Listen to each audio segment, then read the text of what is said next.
শুভ সকাল বন্ধুরা, কেমন আছো সবাই? মনির সংসারে আরেকটি নতুন ব্লগে সকলকে স্বাগত জানাই। আজকের দিনটা হচ্ছে শুক্রবার আর এখন ঘড়ির কাঁটায় সকাল 7:30 বাজে। তো এখন থেকেই আজকের ব্লগটি আমি শুরু করলাম। পুরো ব্লগটির সাথে থেকেও আশা করছি তোমাদের বেশ ভালো লাগবে। ঘুম থেকে উঠেছি হচ্ছে বেশ কিছুক্ষণ আগে আর এখন এই তো জলগুলো ভরে নিচ্ছি। এদিকে বর আজকে ডিউটি থেকে একটু তাড়াতাড়ি চলে এসেছে। অন্য দিন একটু দেরি হয় কোনো দিন ওর, কিন্তু আজকে অনেকটাই তাড়াতাড়ি চলে এসেছে। এখনও আমি চা বসাইনি, জানো তো।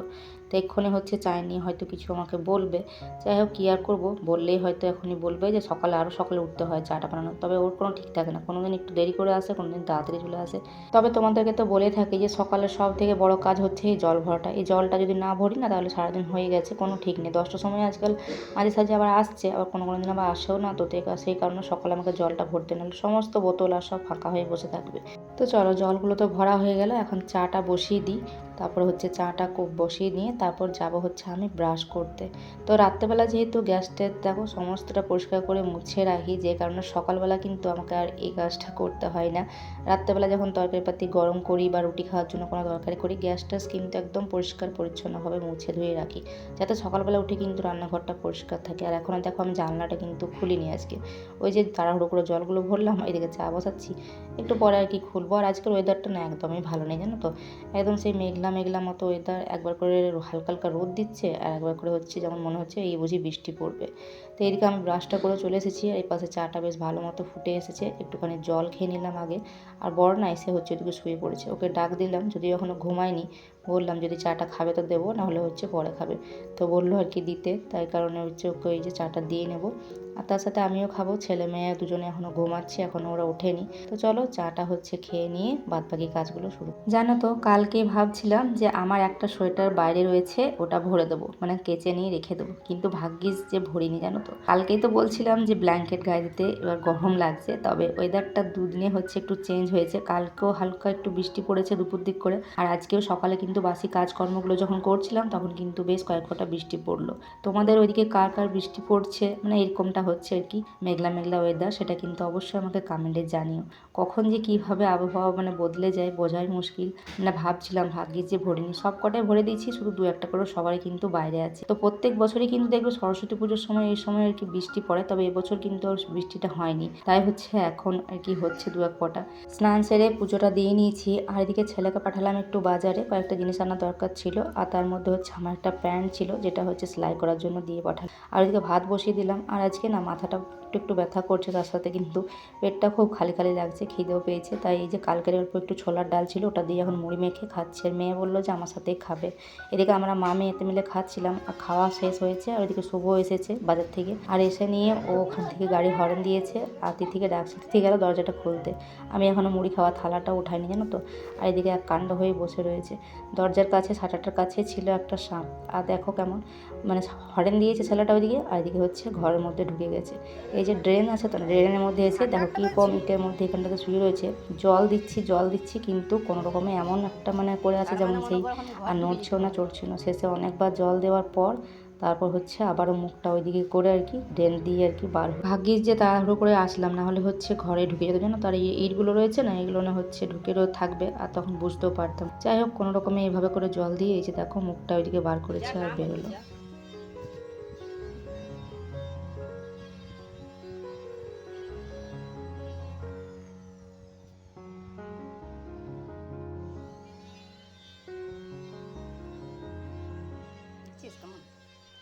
জল নিয়ে তো বালতি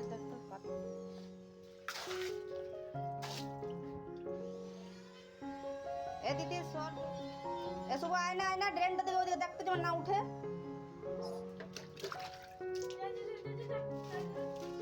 দেখ গেল, দেখ তো ওই লোকটা। তো তোমার মনে হয় যে এই সাপটা প্রায় আছে কিন্তু বেশ বড় সড় আছে সাপটা, বললে ঘর মুশকিল। এসব সাপ আর দেখলে না মনের মধ্যে একটা আতঙ্ক চলে আসে, মনে হয় সবসময় দেখি ওখানটাতে যেয়ে পরে আবারও আসছে নাকি। যদিও এখন বড় ড্রেনে একবারে চলে গেলো, এই সাপটা মাঝের মধ্যে চলে আসে, জানো তো, ড্রেনের মধ্যে। ওই যে বাইরে হচ্ছে রোডের উপরে বড় ড্রেন রয়েছে, ওই ড্রেনে জলে তো থাকে। ওই যে জল ঢর বলছিল আর কি পাশের বাড়ির ওই দাদাটা, তো যাই হোক, এখন সবজিপাতিগুলো এই যে বানাতে বসলাম, আর ছেলে এখন এসে নিয়ে হচ্ছে মুড়ি খাচ্ছে। বর সকালবেলাতে চা খাওয়ার সময় বলে দিয়েছে যে আজকে পালং শাক করতে, আর তার সাথে যে শুঁটিগুলো একটু মোটা মোটা রয়েছে, যেগুলো সরু রয়েছে সেগুলো রেখে দিতে বলেছে, আর যেগুলো একটু মোটা রয়েছে সেগুলো হচ্ছে আলু দিয়ে তরকারি করতে। তো সেই মতো এখন এই যে সবজিগুলো বানাতে বসেছি। আর শাকগুলো তো অনেকটা রয়েছে, অনেকক্ষণ সময়ও লাগবে শাকটা বানাতে। তো যাই হোক, সবজিগুলো বানাতে থাকি। তবে সবজি বানাতে বানাতে না তো অনেকবার উঠে উঠে হচ্ছে দেখতে যাচ্ছি। ছেলে বলছে তুমি বারবার করে কি দেখছো? আর চারিদিকে দরজা জানলা তখন মনে হয় কি যে বন্ধ করে দিই, কোন দিক দিয়ে চলে আসে। মানে এখন যদিও ওর জীবনে ভয় রয়েছে, আসবে না, কিন্তু তারপরেও কিন্তু একটা দেখবে মনের মধ্যে ভয় ভয় লাগে। তো যাই কী আর করা যাবে, আসলে দরজাগুলো অনেকটা ফাঁক রয়েছে না, যে নতুন ঘরটা সেজন্য ভয় লাগে। যদিও ওরা এক জায়গাতে থাকে না, এই তো শীতকাল মানে শেষ হতে না হতেই চলে এসেছে। মানে ওই যে 7-8টার কাছে বলছে, বাইরেটাতে ছেলে বলছে যে ছিল মানে শুয়ে হর্ন মেরেছে আর ঢুকে গেছে আর কি পাশে, একটু হলে হয়তো ঘরেই ঢুকে যেত। যাই হোক, এদিকে সবজিপাতিগুলো বানিয়ে নিয়েছি, আর কলের জলটা দেখছি আবার পড়ছে, দিয়ে শাকটা দুবার ভালো মতো হচ্ছে কলের জলটাতেই দুবার ভালো করে ধুয়ে নিলাম, পরিষ্কার করে, অনেক বালিও থাকে। কালকে তো বড় অনেক কিছু সবজি নিয়ে এসেছিলো, তবে বেগুন কিন্তু আনিনি। তো ভেবেছিলাম যে শুধু শাকটাই বানিয়ে দেবো, শুধুই বেগুনও দেবো না, আলু দেবো না, কারণ শাকটা অনেকটা ছিল। তো শুভ গেল, বেশ কয়েকটা কাজ ছিল যে কারণে ওকে পাঠালাম। আর তার সাথে বলেছিলাম বেগুনও নিয়ে আসতে, বেগুন, তারপর হচ্ছে কাঁচা লঙ্কা, আদা বলেছিলাম, আদাটা আবার ভুলে গেছে। তো তাই হচ্ছে বেগুন দিয়ে আর শাকটা বানাচ্ছি, আলু দিচ্ছি না এটার মধ্যে, কারণ এমনিতে শাকটা কিন্তু অনেকটাই রয়েছে। দুজনে তো খাবো, 3 ছেলে মেয়েরা অতটাও খেতে চায় না, ছেলে খেলে অল্প একটু খায়, মেয়ে আবার খেতে চায় না। দেখো কত জল বেরিয়েছে, মানে জল দেওয়ার দরকার পড়েনি, অনেক জল বেরিয়েছে শাক থেকে, জানো তো। শাকটা ওইদিকে যতক্ষণে হচ্ছে ততক্ষণে ভাবলাম এই যে কালকের অল্প আহিরের ডাল রয়েছে, তো ওটাই বার করলাম। তো ওটা এখন ফুটিয়ে নিচ্ছে, সাথে দেখো 1 পিস আর অল্প একটু আলু রয়েছে, ছেলে অল্প একটু নিল মুড়ি খাওয়ার সময়, আর অল্প একটা হচ্ছে অর্ধেকটা আছে। তো ওটা আবার দেখি কিছু একটা করে দেবো, না হলে থেকেই যাবে, কেউ খেতে চাইবে না। এদিকে শাকে দেখছো জল কত, 1 ফোঁটাও জল দিইনি, এতটা জল বেরোচ্ছে শাক থেকে। আর এদিকে রসুন বেশ কিছুটা থেতো করে, 4-5টা মতো রসুন থেতো করে এখন হচ্ছে ডাবুত করে এই যে তেল দিয়ে রসুনটা খড়িয়ে আর কি দিয়ে দিলাম। রসুনটা শেষে দিলে বেশ ভালো হয়, আর জল আর শেষ আর হচ্ছে না কোনো রকমে আর কি, এই যে শুকিয়েছে জলটা, আর এখন এই তো নামালাম। শাকটা খেতে বেশ ভালোই হয়েছিল, বেগুন দিয়ে শুরু করেছিলাম, আলু আর দিইনি। আর এখন এই যে সজনা শুঁটি আর আলুর তরকারিটা করে নিচ্ছি। সজনা শুঁটিটা আমার খুব একটা পছন্দ নয়, বলতে খাওয়া তো খুবই ভালো, তবে আগে আমি একদমই খেতে চাইতাম না, মানে খেতে ভালো লাগতো না আর কি। শুধুমাত্র ওই মোটা যখন একটু হয়ে যায় তখন ভাজাটা খেতে বেশ ভালো লাগে, তবে আমার তরকারিটা খেতে খুব একটা ভালো লাগে না, কিন্তু অল্প স্বল্প খাই। এই যে শুঁটিগুলো দেখছো যে কয়েকটা দিয়েছি, এর মধ্যে বেশিরভাগটাই কিন্তু বরকেই দেবো, শুধুমাত্র আমি আলুগুলো খাবো আর 2-1টা হয়তো শুঁটি নেব, খুব বেশি আমি পছন্দ করি না তরকারিতে। অল্প একটু আদা রসুন, অল্প একটু সরষে দিলাম বাটা মশলা, আর এখন এই তো মশলাটাকে কষিয়ে নিলাম, আর হচ্ছে একটু জল দিয়ে দেবো, খুব বেশি জল দেবো না, কারণ ডালটা যেটা রয়েছে সেটা তিথির হয়ে যাবে। আর বাকি রইলাম আমরা 3 জন, শাক দিয়ে তো আমার শুধু ভাত খাওয়াই হয়ে যাবে, যাতে ওই অল্প একটু আর কি হয়, খুব বেশি অনেকটা ঝোল করব না। তো চলো একটুখানি হচ্ছে ফুটলে হয়ে যাবে, যেহেতু আমি একটুখানি সেদ্ধ করে নিয়েছিলাম হালকা একটা সিটি দিয়ে, আর অল্প একটু ধনেপাতা দিয়ে দিলাম উপর থেকে। তরকারিটা খেতে কিন্তু বেশ ভালোই হয়েছে, আর এই বছরের প্রথম কিন্তু সজনে ডাঁটা আমাদের বাড়িতে রান্না করলাম আজকে। আর সব শেষে এই যে একটুখানি সরষের তেল দিয়ে জিরে ফোড়ন দিলাম, একটু নুন হলুদ দিয়ে দিয়েছি তেলের মধ্যে, আর এই যে সেদ্ধ যে আলুটা ছিল ডালের মধ্যে, তো ওটা বললাম একটু ভেজে দিই। এমনিতেও তো মেয়ে শাক ভাজা খেতে চায় না, বলছিল আলু ভাজা করে দিয়ে দিতে, এই আলু ভাজাটা করে দিচ্ছি। আর এই আলু ভাজাটা খেতে কিন্তু একদম মাছের তেলের ভাজা মতো লাগছিলো, যদিও মাছের তেল নেই কিন্তু ওরকম মতনই লাগছিলো। আর শেষে একটু ধনেপাতা দিয়ে দিয়েছিলাম, এটা করে দিলাম, এতে করে আলুটা হচ্ছে নষ্ট হলো না, এটা হচ্ছে খাওয়া হয়ে যাবে। রান্নাবান্না কমপ্লিট, এখন রান্নাঘর গোছানোর পালা। তো রান্নাঘরটা এই যে সুন্দর করে এখন বাসনপত্রগুলো ধুয়ে নিয়েছি, যে কয়েকটা রয়েছে, বাকি হচ্ছে এখন এই যে গ্যাস ট্যাসগুলো পরিষ্কার করে মুছে নিচ্ছি।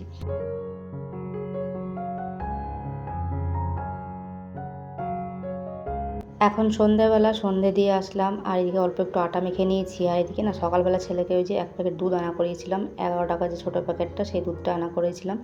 আসলে কি জানো তো, খেজুর গুড়টা ফ্রিজের মধ্যে রেখেছিলাম, একদম শেষে অল্প একটু রয়েছে, কিন্তু জিনিসটা ফেলতে ভীষণই খারাপ লাগছিলো। তাই আর কি বললাম কি যে 1 প্যাকেট দুধ আনতে, ছানা বানাবো। একদিন না বানিয়েছিলাম জানো তো গুড়টা দিয়ে, গুড়টা দিতেই ছানা হয়ে গেছিলো, যে কারণে আমি ভাবলাম গুড় দিলে হয়তো হয়ে যাবে, কিন্তু দেখলাম না, গুড় দেওয়ার পরও হলো না, সেই কারণে একটু লেবু দিয়েছি। আর দেখো লেবু দেওয়ার পর কী সুন্দর ছানাটা হয়েছিল, আর খেতে কিন্তু দারুণ হয়েছিল, যেমন সে মিষ্টির দোকানের মতো মিষ্টির মতো লাগছিলো খেতে। আর এদিকে দেখো একদম অল্প একটু আজকে আটা মেখেছি, যাতে ওই 5 থেকে 6টা মতো রুটি হয় সবার, ওই 2টো করে করব, ছেলের 2টো, ওর বাবার 2টো, আর হচ্ছে আমার একটা।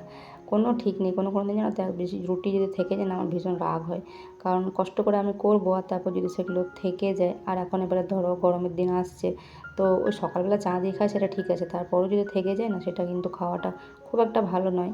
যাই হোক, এদিকে এখন রুটিগুলো করে নিয়েছি, কয়েকটাই তো ছিল করার, তো করে হচ্ছে এখন আজকে সন্ধ্যাবেলার জন্য টিফিনের জন্য বানাচ্ছি হচ্ছে এই যে মেয়ের জন্য বানালাম হচ্ছে ওটা মানে চপের মতো বানিয়ে দিলাম। ও যেহেতু ডিম খায় না তো সেই জন্য পাউরুটি দিয়ে বেসন দিয়ে বানিয়ে দিলাম ব্রেড চপের মতো।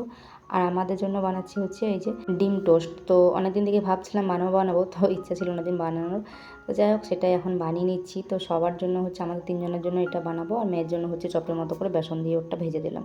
আর সাথে রয়েছে সস। তো চলো এখন এই যে ছেলেকে দিয়ে দিয়েছি, ও খাচ্ছে, ওরটা হচ্ছে বিনা পেঁয়াজ দিয়ে করে দিলাম, আর বড়াটা হচ্ছে পরে ভাজবো।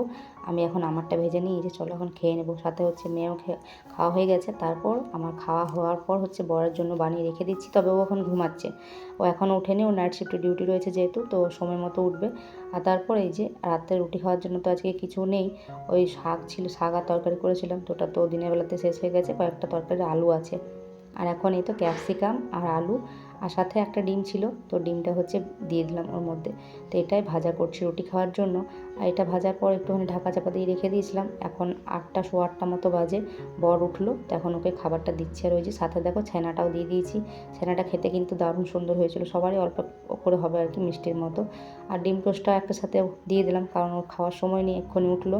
যাই হোক, ও এখন খাওয়া দাওয়া করবে, তারপর হচ্ছে রেডি হয়ে ডিউটি যাবে। আর দেখো মেয়ের অবস্থা কীরকম, মানে গোটা বিছানাটা দেখো কী অবস্থা করে রেখেছে। এদিকে ছেলে ওই যে একদিকে বই খোলা রয়েছে, একদিকে ফোনের মধ্যেও পড়ছে। যাই হোক, আজকের ভিডিওটা আমি এখানে শেষ করছি। বড় দিকে মটরশুঁটিও নিয়ে নিয়েছে সাথে কয়েকটা, আর মটরশুঁটিগুলো খেতে খেতে কী সব বলছে। তো চলো বন্ধুরা, আজকের মতো ভিডিওটা এখানেই শেষ করছি, পরের দিন দেখা হচ্ছে নতুন ভিডিওর সাথে।